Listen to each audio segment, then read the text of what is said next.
The humiliation Maya Johnson had learned in her 28 years, that silence could often protect a person more than words. In the Grand Crane estate, silence was her only shield. The staff whispered among themselves when Alexander Crane's footsteps echoed down the halls. They learned to vanish into corners, to bow their heads, to never challenge his piercing gray eyes. Maya had survived 3 years this way, walking invisible lines between obedience and endurance. She had done it for her mother's medicine, for her younger brother Daniel's tuition, for the promise that one day life might finally give something back instead of taking more. That evening, the Crane estate blazed with golden light. Chandeliers dripped with crystals, violins hummed a soft waltz, and the ballroom overflowed with senators, CEOs, celebrities, and donors in glittering gowns. It was Alexander Crane's annual charity gala, a spectacle dressed as philanthropy, but, to those who knew him better, a marketplace of power. Deals were whispered in corners. Politicians smiled too widely at Crane's jokes. Cameras flashed at his every step. Maya moved quietly among them, a black and white uniform blending with the shadows. Her tray was heavy with lobster medallions and champagne flutes. She had carried heavier, endured worse, but tonight she felt her arms ache more than usual. Perhaps it was exhaustion, or perhaps it was the way Alexander Crane's gaze followed the room like a hawk, reminding every servant that one misstep would not be forgiven. And then it happened. A guest, careless, tipsy, shifted his leg at the wrong moment as Maya passed. Her foot caught against his knee, and in that instant the silver tray tilted. Time seemed to stretch as golden champagne and jeweled bites of caviar and lobster soared through the air. Gasps erupted before the first glass even struck the marble floor, and when the splashes landed, they did not stain the linens or the carpet. No. They painted Alexander Crane's Armani tuxedo in streaks of red wine and cream sauce. The room froze. Maya's breath caught. She dropped to her knees, reaching for the scattered glasses, stammering apologies. "I'm sorry, sir, I tripped, someone moved," but Alexander's hand was faster than her words. His fist closed around her arm, wrenching her upward with such force that the tray clattered away. Gasps deepened. Phones lifted discreetly. All eyes turned, hungry for scandal. "You stupid girl," Crane's voice thundered, loud enough to rattle the chandeliers. "Do you know what this suit costs? Do you have the slightest idea who I am?" The music died. The quartet froze mid-bow. Maya's knees trembled beneath her, her scalp burning as his hand tangled in her hair, twisting cruelly. She winced, pain searing through her head. I'm sorry, sir," she whispered, eyes wide. It wasn't my fault. Someone—" "Don't you dare lie to me," Crane spat, dragging her forward into the open center of the ballroom. His voice carried over the guests, booming against marble walls. "This is what happens when servants forget their place." Her shoes squealed across polished floors. Her uniform wrinkled, hair falling loose from its pins. She clawed at his wrist, tears stinging, but no one moved to help her. They only stared, judges, actors, CEOs, watching the mask of the philanthropist billionaire slip into something monstrous. Near the edge of the floor, Evelyn Crane, his wife, watched with cold amusement. Draped in sapphire silk, her smile was cruel, her eyes glittering like ice. "She's been nothing but trouble from the start," Evelyn called, her words slicing through the silence. "Always careless, always slow. She deserves what she gets." The words broke something in Maya. She had endured insults before, dismissals, slights, endless humiliation. But tonight, it cut deeper, because she saw no pity in the crowd. Only silence, only distance, only cameras ready to record her shame. Her father's face flashed in her mind. Marcus Johnson, dead 17 years. A construction accident, they had said. But 2 weeks ago, in a forgotten drawer in Crane's study, Maya had found a folder. A manila folder with her father's name written in the margins. A grainy photograph of a broken work site. A note scribbled with 2 words. Handled, paid. She had copied every page. She had hidden the files. And she had waited. Waited for courage. Now Alexander Crane was dragging her like an animal before hundreds of eyes, smirking as though her life was worth less than the champagne dripping from his cufflinks. Something inside her snapped, her tears dried, her trembling stilled. She straightened, her chest heaving once, then twice beneath his crushing grip, and then with a voice that rose from the very depths of her pain, she screamed one word. "Murder." The word ricocheted through the ballroom like a gunshot. The quartet dropped their bows. A tray shattered somewhere near the wall as a waiter flinched. Whispered gasps rippled like wildfire. Crane's hand froze, his grip faltering as though her hair had turned to fire. "You killed him." Maya's voice rang again, stronger, louder. "You killed my father." The ballroom erupted. Guests whispered furiously, shifting back from Crane. Evelyn's smile faltered, her mask cracking. Phones tilted higher, recording every second. Alexander Crane stood motionless, his face pale, his hand trembling at his side. The mighty billionaire, the untouchable titan, suddenly looked very small, and Maya Johnson, trembling yet unbroken, stood in the center of the golden ballroom, her uniform torn, her hair undone but her voice burning like a torch in the dark. The silence that followed was suffocating, 30 seconds, maybe more. The chandeliers gleamed, the cameras rolled, the world held its breath, and Maya knew. Her life had just changed forever. The word echoes. The silence that followed Maya's cry was unlike anything the Crane estate had ever witnessed. For years, the mansion had been filled with polite laughter, staged applause, and carefully orchestrated spectacles meant to showcase Alexander Crane's image as a benevolent magnate, a man who gave back to society with a generous hand. But in that instant, as the word murder tore across the ballroom like a whip, the illusion shattered. The guests who had once lined up to shake his hand and toast his fortune now stood frozen in disbelief, their expressions twisted in shock. Some stared at Maya as if she were mad, others at Crane as though seeing him for the very first time. Even the chandeliers seemed to flicker under the weight of the accusation, as though the very light of the room hesitated. Alexander's hand dropped from her hair, his fingers twitching uselessly at his side, his mind scrambling for control. For a man who thrived on power, whose life revolved around commanding every detail, every perception, every whisper of his public image, nothing could have prepared him for this. He had handled rivals, silenced reporters, buried stories, and bent politicians with a single phone call. Yet this lone cry from a maid in a torn uniform, had cracked the marble walls of his empire. His lips parted, but his voice failed him. He could feel eyes boring into his skin, the weight of judgment from men and women who only moments ago worshipped him. "Maya." Evelyn Crane's voice finally broke the silence, sharp and dripping with contempt. She stepped forward in her sapphire gown, her hand slicing through the air as though cutting down Maya's words. "This girl has lost her mind. Look at her. She spilled wine, embarrassed herself, and now she invents a pathetic story for sympathy." She turned to the guests, her voice smooth and commanding, her smile forced into place though her eyes betrayed unease. "Please don't allow her delusions to ruin such a noble evening. Alexander has dedicated his life to service, to charity, to building communities. And this spectacle, is nothing but the rambling of an unstable servant desperate for attention." The room stirred again, but it was not the reaction Evelyn hoped for. Whispers passed between guests like wildfire, distrust curling at the edges of their polished smiles. The word murder hung too heavily in the air, poisoning her attempts to dismiss it. Several phones stayed lifted, lenses fixed not only on Maya but on Alexander himself, whose face remained pale, his chest rising and falling as if the air around him had thickened. He wanted to roar, to crush Maya with one command, to remind everyone of his dominance. But his throat tightened with a fear he had not felt in decades. He could already imagine the headlines forming, the recordings leaking, the reputations questioning.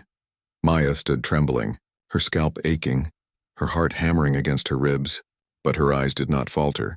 The courage that had burst from her like fire still flickered inside, though fear crept at the edges. She had not planned to expose him here in this way in front of this crowd. Her discovery of the documents, the manila folder tucked carelessly behind forgotten tax files, was supposed to be her quiet weapon, something she would reveal when she had gathered more proof, when she had the strength and allies to protect her. But when he dragged her, humiliated her, treated her as less than human before all these people, the word had leapt from her throat before she could stop it, and now it could not be taken back. The guests shifted uneasily. A senator's wife whispered into her husband's ear. A retired judge furrowed his brows, stepping closer to the scene with a weight of curiosity. A journalist, disguised as a donor, subtly tapped his phone, already sending messages. The illusion of control was slipping from Crane's hands, and he knew it. "Enough!" he finally barked, though his voice lacked its usual iron. He straightened, pulling at his stained tuxedo, forcing his composure. This woman has forgotten herself. She is dismissed, effective immediately. He turned his gaze to the crowd, forcing a hollow laugh. I apologize for the disruption, ladies and gentlemen. We all know how stress can make the staff unstable. But even as he tried to cover it, his eyes darted. His posture betrayed unease. He could feel the power shift, the doubt spreading, the whispers multiplying. Evelyn reached for his arm, urging him back toward the head table, but the damage had been done. The night was no longer his. Maya did not wait for more. Her knees weak, her body trembling with a mixture of terror and relief, she turned toward the staff corridor. For a moment, she thought she would collapse before reaching the doors. But then Helen was there. Helen, the senior maid, the woman who had seen her through every cruelty and scorn, stood waiting with a towel and glass of water in her trembling hands. Her face was pale, her eyes wet, but her voice firm as she whispered, "Come with me, child." Quickly. Maya allowed herself to be guided down the narrow hallway, the sound of confusion swelling behind them. When the kitchen door closed, the muffled chaos faded, leaving only the frantic pounding of her own heart. Helen eased her into a wooden chair in the break room, her hand steady as she pressed the towel to Maya's shaking fingers. "My God, Maya," Helen whispered, her throat tight with emotion. "Do you know what you just did?" Maya stared down at the floor, her chest still rising and falling in uneven bursts. I couldn't stop myself. He dragged me, humiliated me, and I couldn't stay silent anymore. I shouted it before I even thought. Her voice broke, tears finally spilling down her cheeks. What if he destroys me for it? What if he does to me what he did to my father? Helen's brows furrowed, her hand reaching across the table to squeeze Maya's trembling fingers. "What do you mean, child? Your father?" Maya hesitated, glancing at the door as though Crane himself might storm in at any moment. Her voice lowered, heavy with fear. "There's proof, Helen, in his study. I found a folder. Documents, payouts, signatures. My father didn't die in an accident. He was buried under Crane's lies." Helen's breath caught, her grip tightening. For a moment, silence pressed in the small room. The faint hum of the refrigerators the only sound. Then she said slowly, firmly, "Then you hold more power than you realize. And tonight, with that one word, you've already shaken the mountain he built."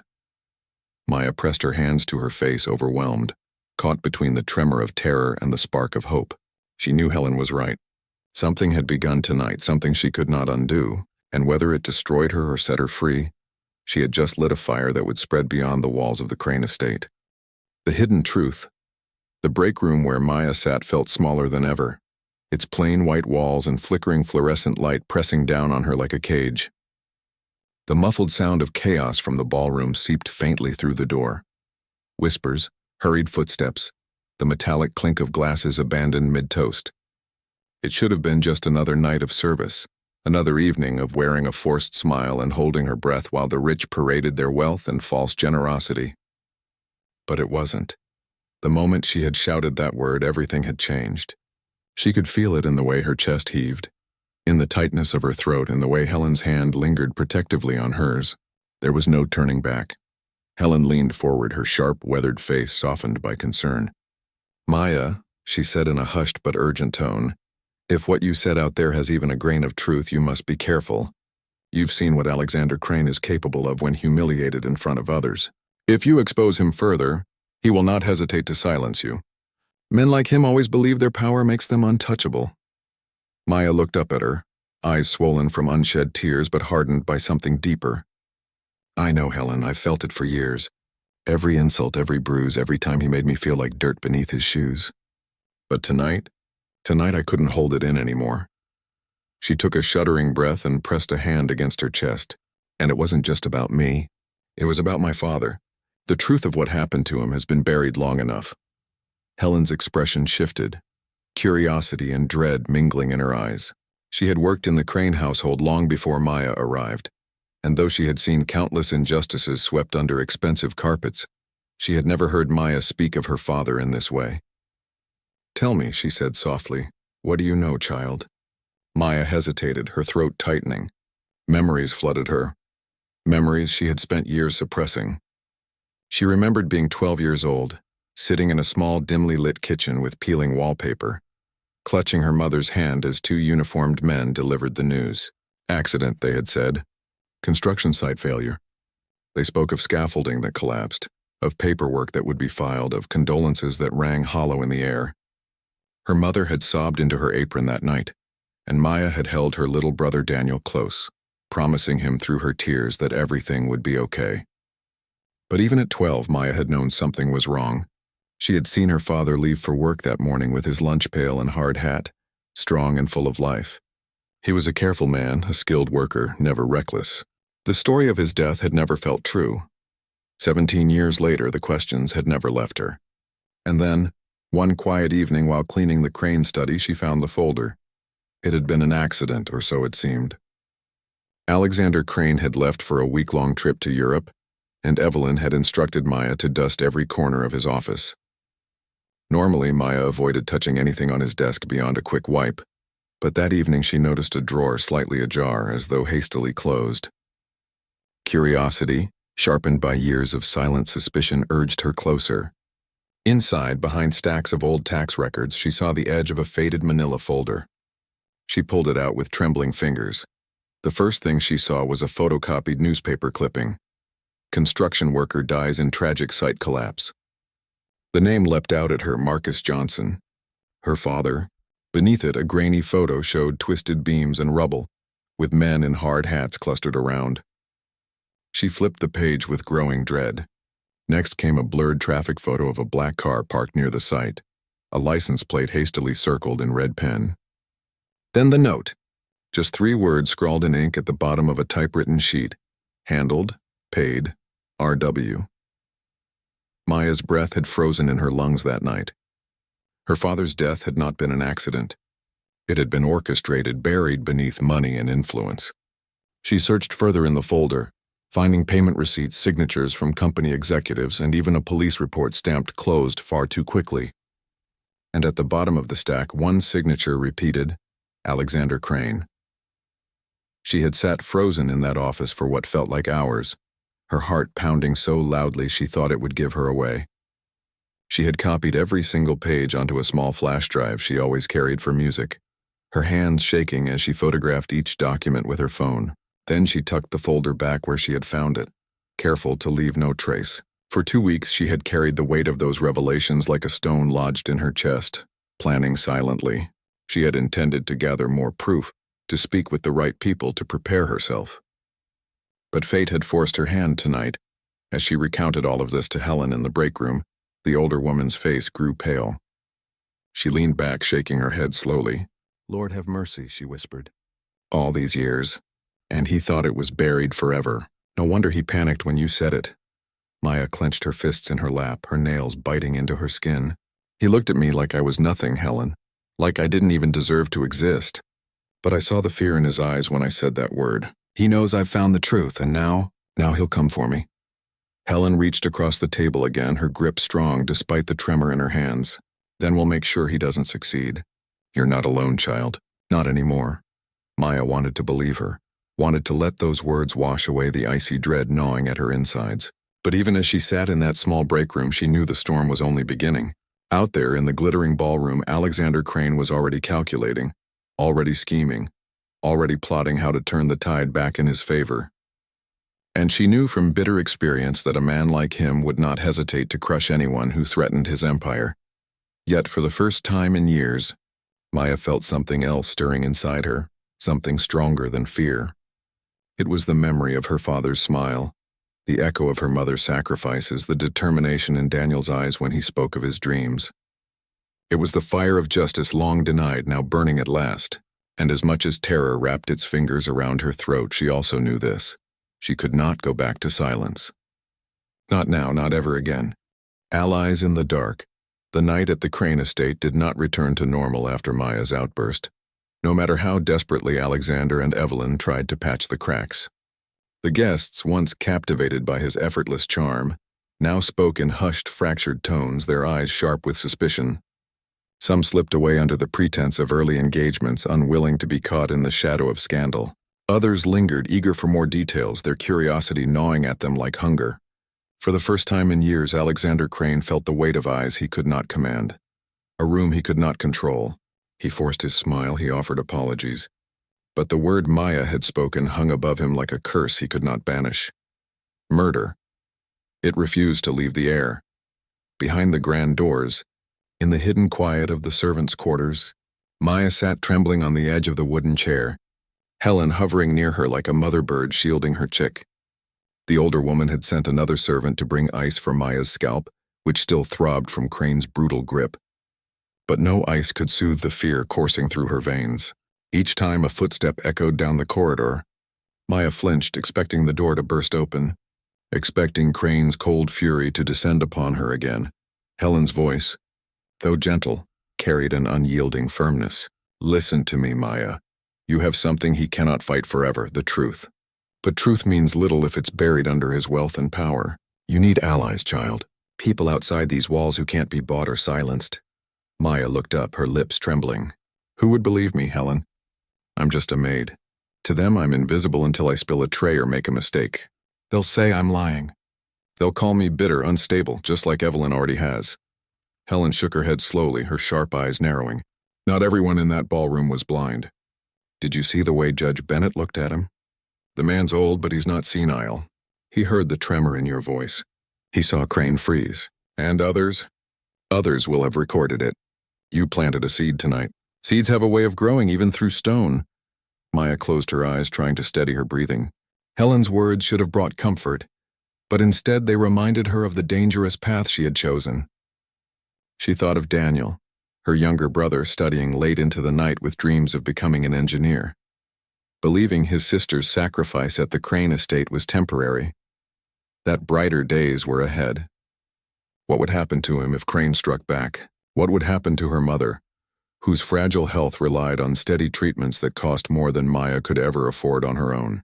Every thread of her life seemed woven into a web that Crane could cut with a single blade. Meanwhile, in the opulent study upstairs, Alexander Crane poured himself a glass of whiskey with trembling hands. Evelyn paced the length of the room, her heels clicking like clockwork, her face taut with fury. You let her speak, she snapped. In front of everyone, Alexander. Do you have any idea how many cameras were recording? By tomorrow morning, this will be all over the news. Crane swallowed the whiskey, his jaw tight. I'll handle it. I always do. Evelyn's eyes blazed. Don't you dare underestimate this. The word she used. It's poison. It won't matter if it's true or not. People will demand answers. Our donors will pull back. Our allies in Washington will start to distance themselves. We cannot let this fester. Alexander slammed the glass onto the desk, the amber liquid sloshing over the rim. Do you think I don't know that? That girl doesn't understand who she's dealing with. She thinks shouting accusations makes her powerful. She'll learn quickly enough that people like her don't win against people like me. His voice dropped to a low growl. I'll destroy her. Quietly, completely. By the time I'm done, no one will remember her name. Evelyn folded her arms, watching him with a mix of fear and admiration. She had always known her husband was ruthless, but tonight, she saw a crack in his armor she had never seen before. Maya's cry had pierced something in him. For the first time, she saw not a titan, but a man who knew he was vulnerable. While the Cranes schemed upstairs, downstairs Maya felt the first flicker of hope when the break room door creaked open. A tall man stepped inside, his silver hair gleaming under the harsh light. It was Judge Bennett, his lined face grave but steady. Helen rose instantly, alarm flashing in her eyes, but Bennett raised a calming hand. I mean no harm, he said quietly. I wanted to see if the young woman was all right. His gaze shifted to Maya, softening. You were brave tonight. Fools will call it madness, but I've lived long enough to know the difference. What you said, is there truth in it? Maya hesitated, her throat dry. Helen gave her a small nod of encouragement. Slowly, Maya lifted her eyes to meet his. Yes, she whispered. There is proof. I've seen it with my own eyes. Bennett's jaw tightened. He had suspected corruption around Crane for years, had heard whispers of accidents and payoffs that never reached the light of day. But no one had dared speak against him so openly. Until tonight. Then you cannot stand alone, Miss Johnson, he said firmly. If you have evidence, you must protect it, and you must find those willing to stand with you. The world is less blind than it once was. Crane may be powerful, but he is not invincible. Maya's heart pounded as she listened, torn between fear and resolve. She thought of the flash drive hidden in her small apartment drawer. the copies of documents that could finally tear away Crane's mask. But with that thought came a surge of dread. If Crane discovered what she had taken, if he traced it back to her. Helen broke the silence, her voice steady. "Judge Bennett, if you mean to help, then help her now. Because that man upstairs will not rest until she's broken." The old judge nodded slowly, his expression grim. "Then let us make sure she is not." And in that moment Maya realized that she was no longer entirely alone. She had spoken one word and it had begun to draw others. People who carried their own doubts, their own grudges, their own need for truth. For the first time, the weight on her shoulders felt just a little lighter, but she also knew this was only the beginning.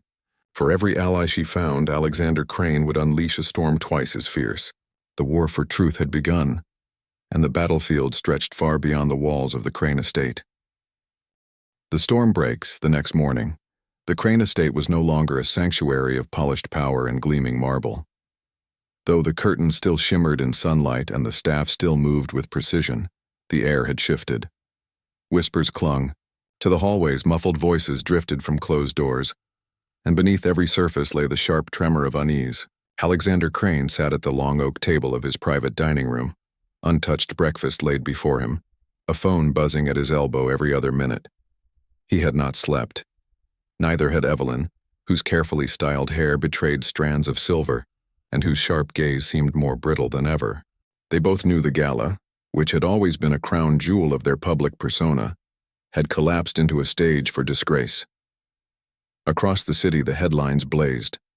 Though the Crane public relations machine worked through the night to flood the media with photographs of donations, smiling politicians, and carefully worded press releases calling Maya Johnson a troubled employee suffering a breakdown, the truth could not be smothered. Guests had recorded the moment, and their videos had already reached the hungry screens of millions. The word murder appeared in bold across blogs and news channels, paired with frozen images of Maya's tear-streaked face and Crane's pale, thunderstruck expression.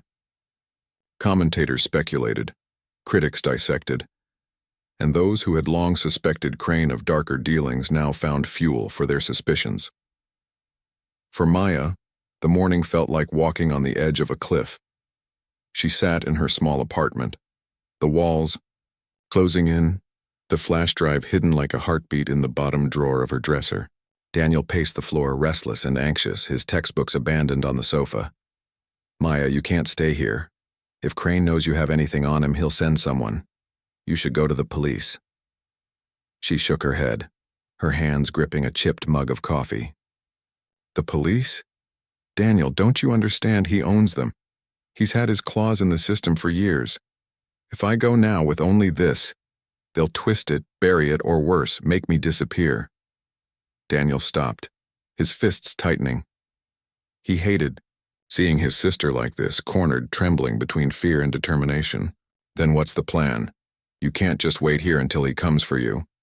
Maya looked at him, her voice low but steady. "We find people who can't be bought. Judge Bennett is one. There may be journalists who've been waiting for something like this. I won't hand over what I have until I know it will see the light of day. If I make the wrong move, everything will vanish. And so will I." As if to echo her fears, a knock rattled the door. Both siblings froze. Daniel moved first, cautiously peering through the peephole. His shoulders relaxed a fraction. "It's Helen." Maya opened the door to find Helen standing there, her face drawn but resolute, clutching a folded newspaper beneath her arm. She stepped inside quickly, casting a wary glance over her shoulder before shutting the door.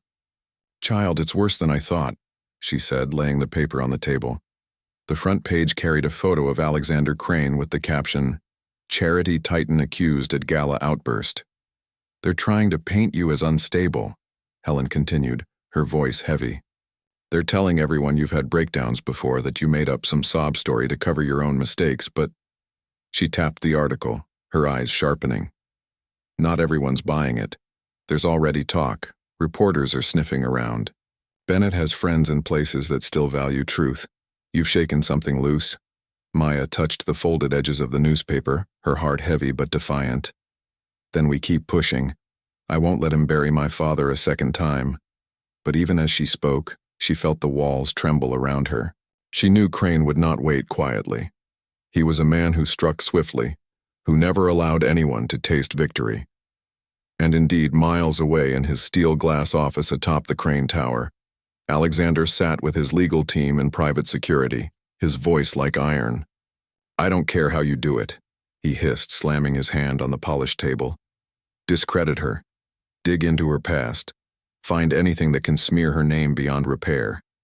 If there's nothing, invent something. Leak it. I want the world to see her as a liar, a thief, a madwoman. She will regret the day she ever raised her voice against me." His aides shifted nervously, some too aware of the cameras and phones that now shadowed their every move. Even Evelyn's voice was softer, almost pleading. "Alexander, careful. Times are changing. You can't crush people as easily as before. The more you lash out, the more it will look like guilt." He glared at her, the vein in his temple throbbing. "Guilt? I built this empire brick by brick, and no servant's daughter will tear it down. Do you hear me? I will end this." Back in her apartment, Maya realized how dangerous her position had become when an anonymous envelope slid under her door that evening. She bent down, hands trembling as she opened it. Inside lay a single sheet of paper with one line scrawled in thick black ink. "Stay silent or your brother pays the price." Her breath caught. The room seemed to tilt around her. Daniel leaned over her shoulder, his face draining of color. "Maya," he whispered. "He knows." Helen clutched her arm, steadying her. "This is his way, child. Intimidation. Fear. But threats mean he's rattled. He knows you hold something real. Don't let him win." Tears burned in Maya's eyes, but when she looked at Daniel, his jaw clenched, his youthful determination burning despite the fear. She felt something shift. For years she had lived only to protect him, to sacrifice herself so that he could reach the future their father had dreamed for them. Now the fight was no longer only hers. It was his too. It was their family's legacy. That night, as shadows stretched long across the city, Maya sat at the small kitchen table, the flash drive glinting under the dim light. Helen sat across from her, Daniel by her side. Judge Bennett had called, his voice firm but urgent. "If you are ready, Miss Johnson, I will arrange a meeting with those who still dare to print the truth. It will be dangerous, but it may be your only chance." Maya closed her eyes, her father's face flashing once more in her memory. His laughter, his strength, his life stolen too soon. When she opened them, her voice was steady, steel threaded through the fear. "Then we do it. No more silence." Outside, the city pulsed with lights, unaware of the storm about to break. And in the tallest tower, Alexander Crane looked out over it all, convinced that his empire was unshakable. Yet far below, in the small, humble apartment of a maid, the first true strike against his throne was being prepared. The storm was coming, and neither wealth nor walls nor whispered lies could hold it back. The court of truth. The days that followed were unlike anything Maya had ever known. For years she had lived in the shadows, silent and invisible, a servant in the Crane household whose voice held no power and whose struggles were buried under the weight of obedience. Now her name filled headlines, her face circulated on news broadcasts, and strangers whispered her story across the city. Some painted her as courageous, a young woman daring to stand against a titan of industry. Others, fueled by Crane's relentless smear campaign, branded her unstable, deceitful, a desperate maid who had invented a tragedy for attention. Between the two narratives, Maya felt herself pulled apart, her every word dissected, her every gesture scrutinized. Yet beneath the noise, the fire that had ignited in the ballroom burned steadier than ever. Judge Bennett had been true to his word. Within 48 hours of that chaotic night, he arranged a quiet meeting with investigative journalists from one of the last papers still known for refusing corporate influence. In a dim office tucked away in the heart of the city, Maya placed the flash drive on the table, her hands trembling not from uncertainty, but from the magnitude of the moment. As the files loaded onto the journalist's screen, the photographs of the construction site, the forged police reports, the payout records with Crane's signature, Maya felt her father's ghost rise in the room. For 17 years, Marcus Johnson had been nothing more than a name on a dusty obituary. Now, piece by piece, his stolen truth was coming back to life. The journalists listened in silence, their expressions grave as they sifted through the evidence. Finally, one of them looked up, eyes sharp with both pity and determination. "Miss Johnson, if this is authentic, it could bring down one of the most powerful men in this country. But once we go forward, there will be no safety for you. He will come after you with everything he has." Maya straightened, her voice quiet but unwavering. "He already has. But I will not let my father's death be buried again. Publish it. Let the world see." And so they did. The following morning, the city awoke to front-page headlines not of Crane's charity or his gala, but of corruption, cover-ups, and blood money. The documents splashed across the paper revealed a trail of deceit, leading directly to Crane's empire. News anchors debated, rival outlets scrambled to catch up, and suddenly the billionaire's carefully cultivated image began to crumble. Politicians who had once clung to his donations now spoke of concern and investigations. Activists seized the moment, demanding accountability for years of whispered injustices. Crane Tower, once a symbol of power, became a fortress under siege. For Maya, it was both terrifying and liberating. She could not step outside without cameras flashing. Questions hurled at her, strangers pressing for her side of the story. Some spat at her, calling her a liar. Others embraced her, thanking her for her courage. The duality of it threatened to crush her spirit. Yet every time she faltered, she thought of her father, of Daniel's determined eyes, of Helen's unwavering faith. Their strength became hers. Crane, meanwhile, unleashed his counterattack with ruthless precision. His lawyers filed injunctions, claiming the documents were forgeries. His spokespeople appeared on television, denouncing Maya as a manipulative opportunist. His allies in the business world flooded the airwaves with statements of loyalty, insisting he was a victim of slander. But beneath the noise, cracks widened. Board members of his companies whispered of resignations. A senator who owed him favors suddenly distanced himself. The public, once dazzled by his generosity, began to ask questions that could no longer be silenced.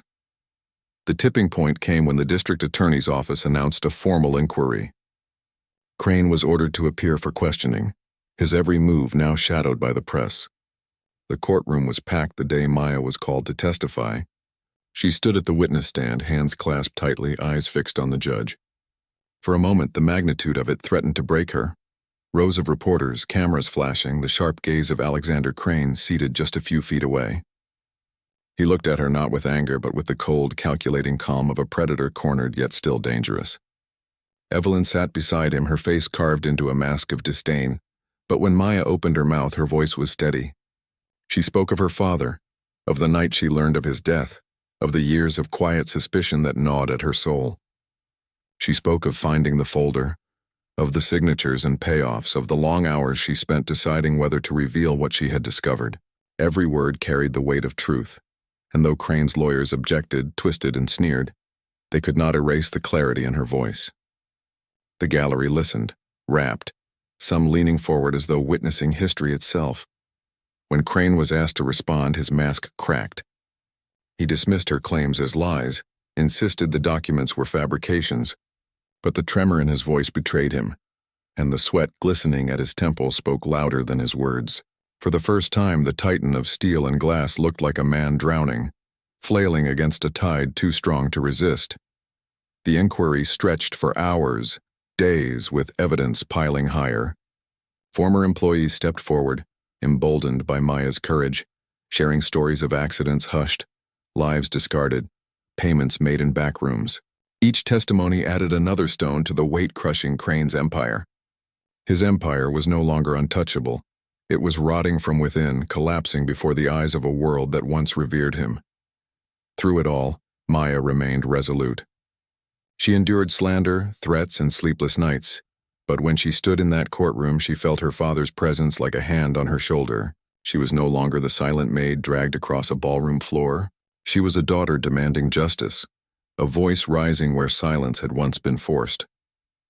As the gavel struck, ending another day of testimony, Maya walked out of the courtroom into a sea of flashing cameras. For the first time, she did not bow her head. She walked straight, her back unbroken, her steps firm. Whatever the outcome, she had spoken the truth, and the truth had shaken the world. And somewhere deep inside she knew the final reckoning was still to come. Redemption and rise. The storm that had begun with one word in a golden ballroom finally reached its climax. For weeks the inquiry had peeled away Alexander Crane's empire layer by layer, exposing what had been carefully hidden for decades. Every day new revelations surfaced. Whistleblowers who had once remained silent came forward. Investors abandoned ship. Politicians distanced themselves from his influence. The fortress of wealth and power he had built was crumbling before his very eyes. The courtroom was no longer merely a stage for questions and testimonies. It had become a theater of history. Reporters filled every seat, their pens and cameras capturing each moment while millions watched from their homes, hungry for justice, eager to see whether the untouchable titan could finally fall. And at the heart of it stood Maya Johnson, a woman who had once been invisible, dragged across marble floors like a discarded object, now transformed into the voice that commanded a nation's attention. On the day of the final testimony, the air in the courthouse was heavy, charged with anticipation. Maya entered quietly, dressed not in the uniform of servitude but in a simple navy dress that spoke of dignity rather than wealth. Her mother sat in the gallery, frail but present, tears brimming in her eyes. Daniel was there too, standing tall, his pride in his sister written across his face.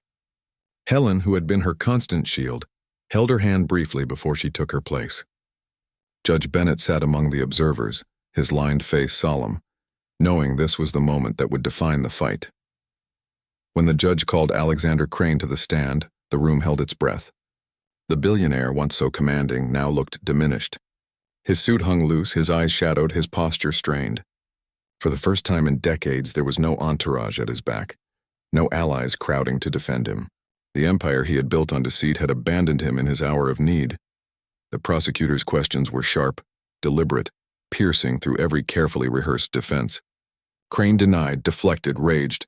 He accused Maya of being a liar, a thief, a woman with a vendetta. He waved his hands at the gallery, insisting it was all a conspiracy to bring down a man who had given so much to society. But the evidence was relentless.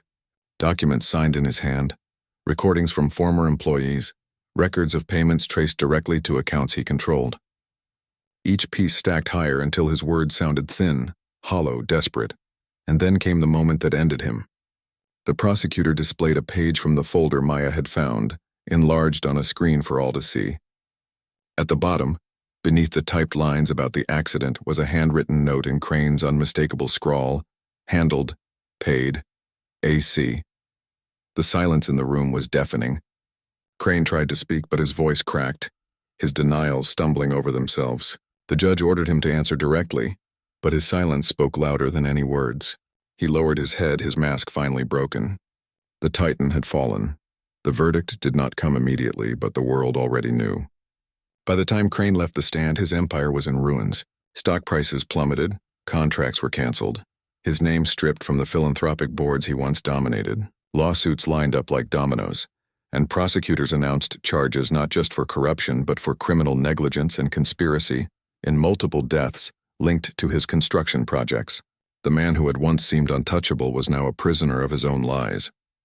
For Maya, vindication came not in a single gavel strike, but in the transformation of silence into voice. The people who once whispered behind closed doors now spoke openly of the injustices they had endured. Families who had lost loved ones to accidents long buried stepped forward, their grief finally given space to breathe. Her father's name, Marcus Johnson, was no longer just an entry in an obituary. It became a symbol of the lives stolen by greed, of the resilience of those left behind. The weeks that followed were a blur. Interviews, articles, endless retellings of her journey. Maya struggled with the weight of sudden visibility, but she also saw the change it brought. Strangers stopped her on the street to thank her, to tell her she gave them courage. Students held signs with her name during protests demanding accountability from corporations. For every insult hurled at her, 10 voices rose in support. She was no longer just a maid. She had become a testament to the power of truth. One evening, as the sun dipped low over the city, Maya stood on the balcony of her small apartment, Daniel beside her. The skyline glittered, and somewhere in the distance the crane tower loomed, no longer a monument of pride but a hollow reminder of what unchecked power could destroy. Daniel leaned against the railing, his eyes thoughtful. You did it, Maya. You gave Dad the justice he never got. Maya's throat tightened, her eyes filling with tears that finally, after years, felt cleansing rather than heavy. No, she whispered. We did it. Dad, Mom, you, Helen, Judge Bennett, everyone who stood with me. I wasn't strong enough alone. But together we tore down a giant.